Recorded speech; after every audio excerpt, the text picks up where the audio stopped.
service in Brownsville has issued a severe thunderstorm warning for southern Starr County and deep south Texas until 8:45 p.m.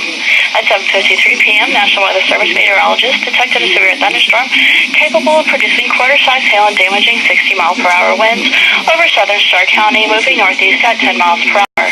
Locations in the warning include La Victoria. Precautionary and preparedness actions. Severe thunderstorms can produce wind speeds strong enough to bring down trees and power lines and damage or destroy mobile homes and outbuildings.